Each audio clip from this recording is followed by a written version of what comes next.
So we're just chilling casually against a priest here. We have a handful of cards. That's not good. And that's even worse. And yeah, you guessed it. There's a third one. 3 rags. It's basically game over. Yes, 3 die insects. There's nothing we can do here. And ladies and gentlemen, that is Big Priest. Yes. Big Priest. Easy wins. Feels bad. However, sometimes things can work out. In this situation, we have Sylvanas, and we're going up against a Death Rattle Hunter.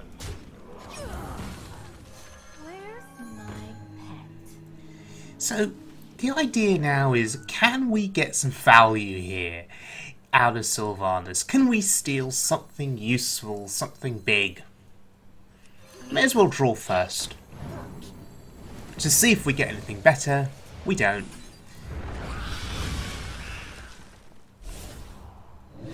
Okay, so we steal Katharina. That's reasonable. Katharina denies him, well, us having her denies him a big beast, so we feel good about that. But yes, going up against Death Rattle Hunter, this is not a deck that's common on the ladder, especially at rank 5. So we are really going to savour this experience, because this is a lot of fun. So now the Hunter is going to try and outvalue us with the zombie beasts. Now, the zombie beast hero power, I'm not a huge fan of it. Yes, it does give you late game value, but it can be quite inflexible in that you sometimes just don't get the beasts that you want for a particular situation. Now, I'd be in favour of the zombie beast hero power being revamped. Maybe, let's say we increase the mana cost by 1, so it costs 3 mana.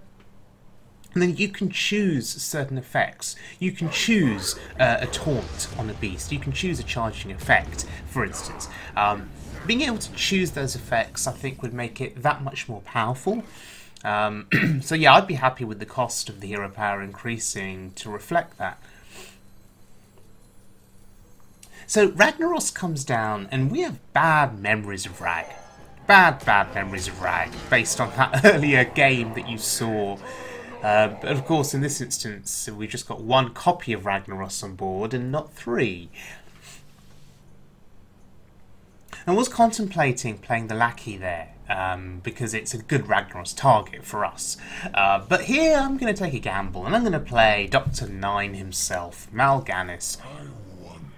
Let's see if we can get lucky here, and if Rag will snipe the Voidwalker rather than the Mal'Ganis. That's the plan. Oh dear. That's bad.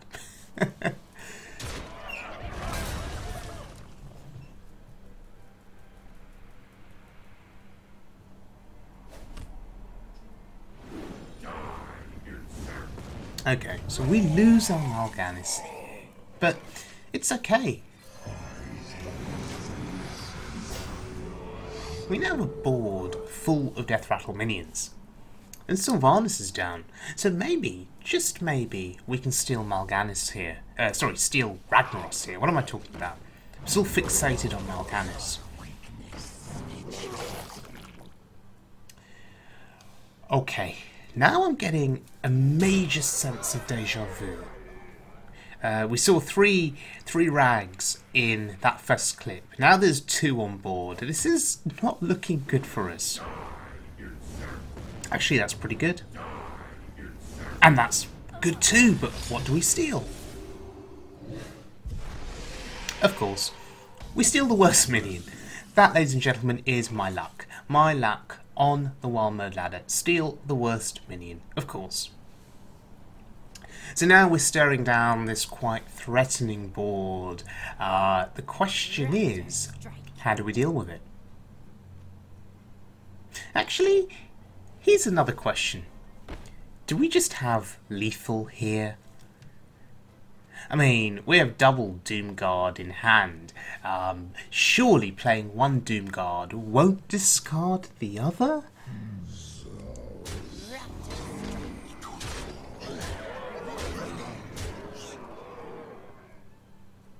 May as well try. Oh look, what do you know? RNG on our side.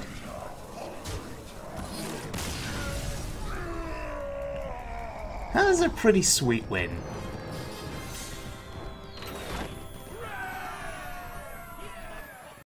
So today we're playing qUSER13q's Cubelock. We'll just call them qUSER13 for simplicity.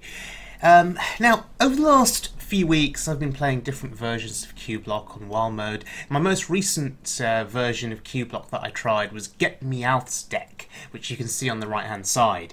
Now, the Get Meowth deck is different to the qUSER13 deck. The qUSER13 deck has one copy of Mistress of Mixtures, which is excellent against aggro, because sometimes you just need that extra 4 health in order to survive, either in the early game or the mid game.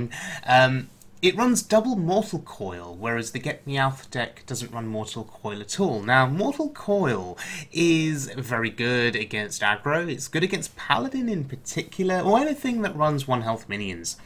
So, Mortal Coil is not to be underestimated.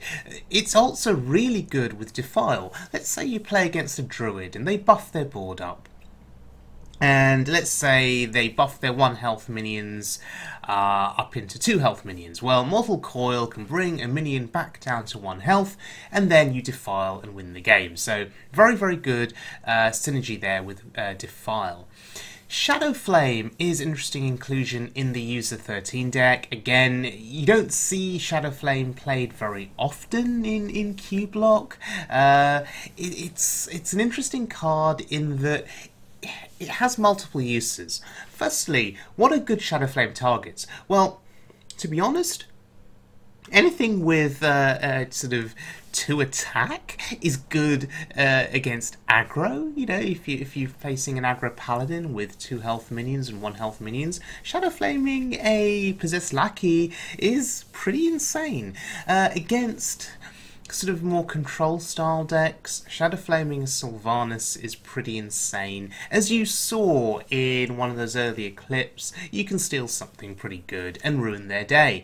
Particularly good against Big Priests, so Shadowflame Sylvanas steals something massive. So Shadowflame has some flexibility, it has value against aggro, it has value against control, especially if you end up missing Hellfire, for example. Twisting Nether is also in the qUSER13 deck. It's also in the Get Meowth deck. Twisting Nether is often not expected and very, very good in the mirror match. Very, very good against Big Priest. Something that can save you in the late game. So Twisting Nether, let's say on turn 9, turn 10, play Blood Reaver Gul'dan on a clear board and win the game. That's one strategy that you can employ. So we're going to look at a few games of the qUSER13 deck in action. Mistress of Mixtures, Mortal Coil and Shadowflame are all interesting inclusions. Okay, so we're starting out here against another Warlock. Now, I kept the Doomguard. I don't know if that was the right play. I don't think it was. I think you have to trust in the fact that you will draw into big demons by the time turn 4 rolls around, where you play the Voidcaller. I should have been looking for other cards. I should have been looking for the Librarian, I think, here to start us off.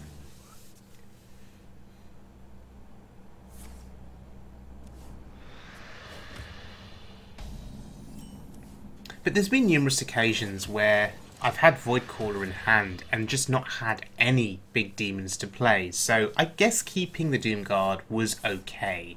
It was at least going to guarantee me pulling out something big after turn 4.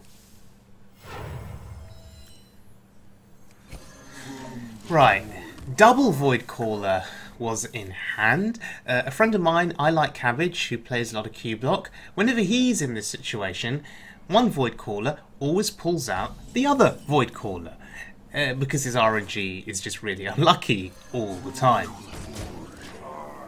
However, we're going to play around that. We're going to put both Void Callers on the board, so now it'll pull out the Doomguard and the Voidlord. Oh yes, they'll serve me now.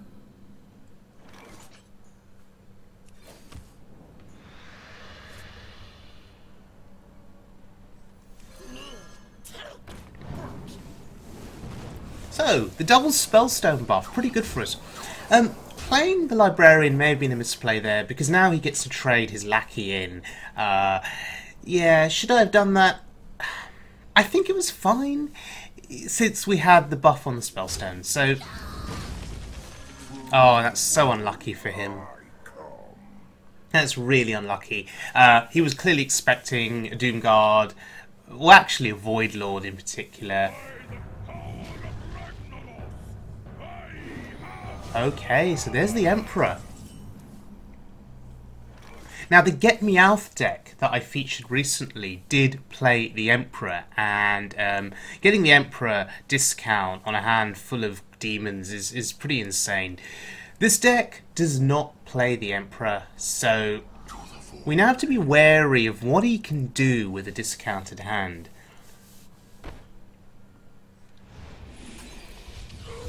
I think killing the Emperor is paramount.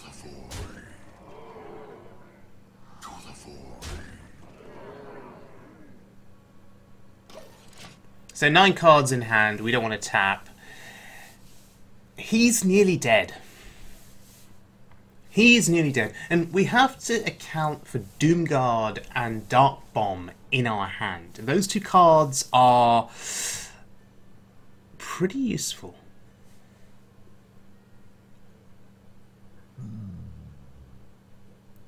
Could get us lethal here.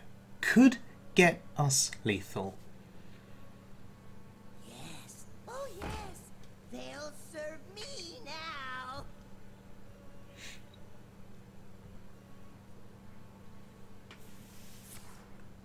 Interesting, he didn't have Dark Packs.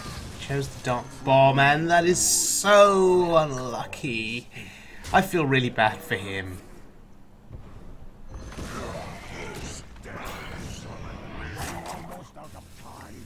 Did not get a Voidlord. Wow. So his face is now vulnerable. This is where Cubelock can screw you over sometimes. You hope and pray for certain demons to be revealed, to come out, and the RNG just doesn't work. We didn't even need the Dark Bomb there. So just like that, on my turn 7, we managed to pick up the win. It's usually aggro games that end on turns 5 to 7, so that was quite unexpected.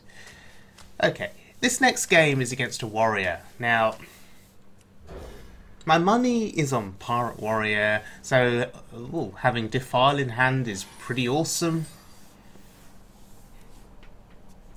This is not a bad hand. Blood Reaver Gul'dan, it shouldn't be there, but the other 3 cards, okay, Mal'Ganis 2 now, is actually, well, I say he shouldn't be there, it's an expensive card, but he can be pulled out by the Void Caller.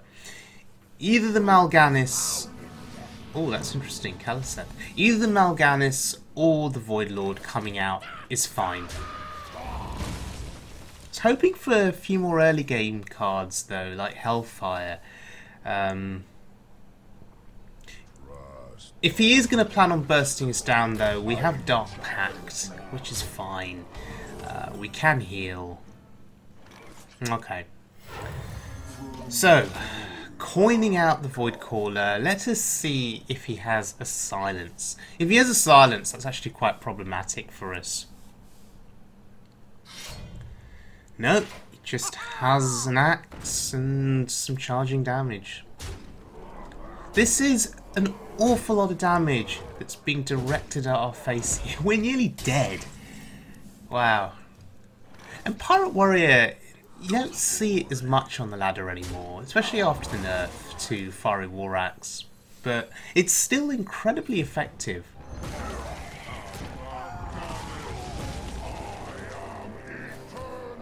putting our Mal'Ganis down to 4 health there doesn't feel great. But he's going to have to spend some resources dealing with Mal'Ganis. Okay, he overwrites a weapon. That's reasonable. Oh gosh, but he carries on with damage.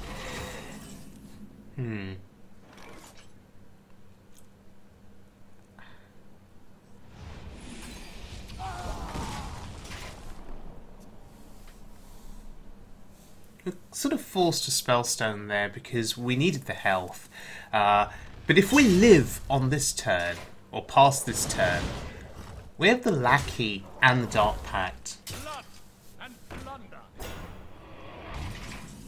It's at moments like this that you wish for Reno Jackson.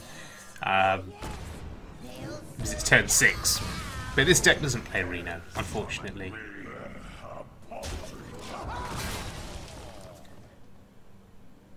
We are still hanging on here, just barely. The damage output, oh my god, is significant here.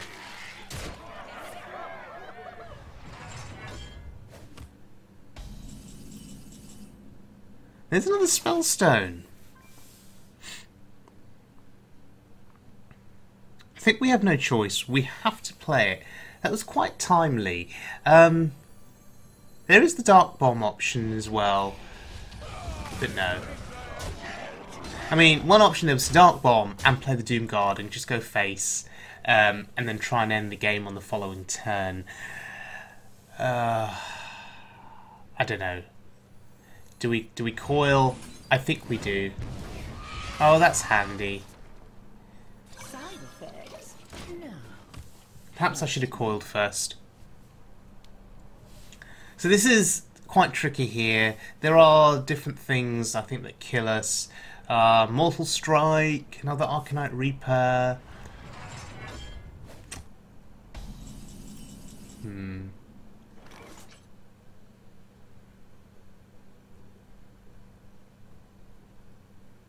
Wait, is that lethal? 10, 12, 13, 16. It's not lethal.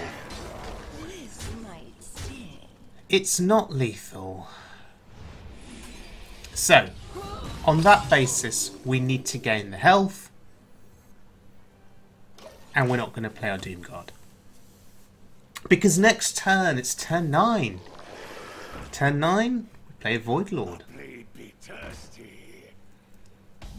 So this guy, he's playing a Keleseth warrior. It's not all pirates. It's a mixture of different minions plus pirates. This is interesting.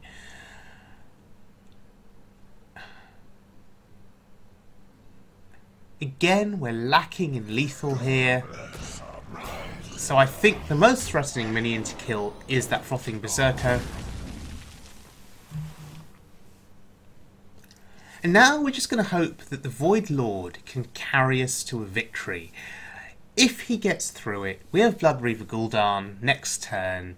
So actually, it turns out that having Gul'dan in hand early was pretty good. It guarantees that we can play him on turn 10 and, you know, get a Doom Guard back, get a Voidlord back. Mortal Strike! And another Mortal Strike. This game was incredibly close. Incredibly close. And I didn't even think about Mortal Strike and how if I'd done another little bit of damage to him, we would have been dead on that turn. Okay, let's just have a look at a final clip here against a Warlock who's playing Baron Rivendare.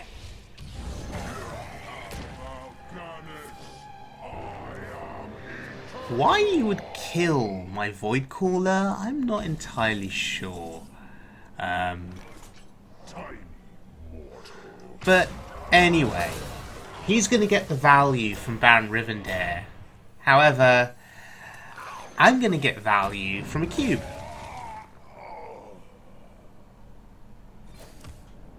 I should have tapped first. I was thinking of not tapping just because was afraid of what he could do in terms of buffing those Voidwalkers. Because it's turn 9, he could play as Mal'Ganis. He could sacrifice one, play as Mal'Ganis, and then just go face for a ridiculous amount of damage.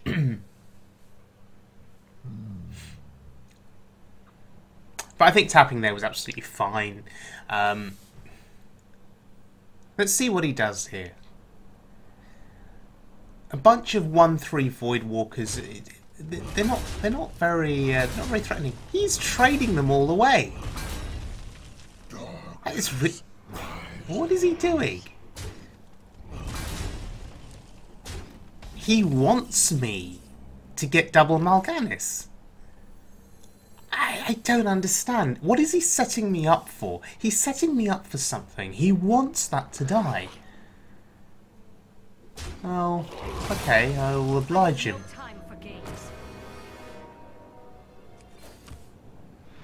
Again, tap order was wrong, but it's fine. And that's really good.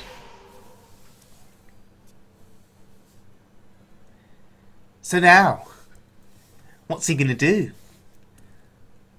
I assume there's a Twisting Nether here. Oh no, okay. Blood Reaver Gul'dan.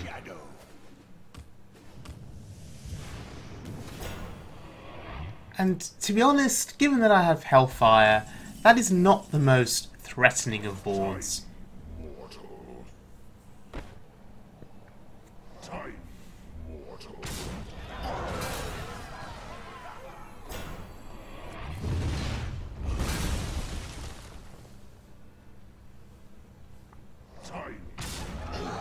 And yeah, that's it. Easy lethals. Finishing the game at 30 health as well. So yeah, Baron Rivendare. I can see the value in the Baron in Cubelock, I get it. But I don't know, it didn't seem to help him there. So anyway, qUSER13q's Cubelock. Fun deck. I see value in Shadowflame. I certainly see value in Mistress of Mixtures against aggro, and Mortal Coil has helped me a little bit in terms of setting up Defile. So yeah, it's a good deck. However, I would say that I still prefer the Get Meowth deck.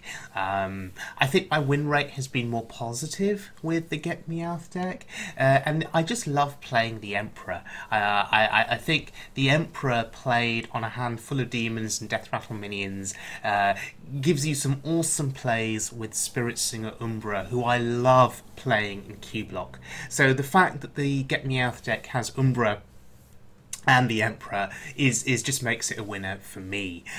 Also, the Get Meowth deck only plays one Doomguard. Sometimes it can just be very, very awkward if you have double Doomguard in hand, but no way to get them out onto the board without discarding cards. So having one Doomguard, if you have to just play it normally, and if you're forced to discard, at least you're just discarding 2 cards and not 4 with the second Doomguard. So yeah, the Get Meowth deck is still my favourite, but having said that, the qUSER13 deck is still pretty damn good in its own right, taking in different cards for different reasons. So, thank you very much for joining me, everyone. I hope you enjoyed the video, and I will see you all again very soon for more Wild Mode fun. Our next video will feature Giant's Warlock, which is pretty damn fun to play. So I will see you guys again very soon for more Wild Mode fun.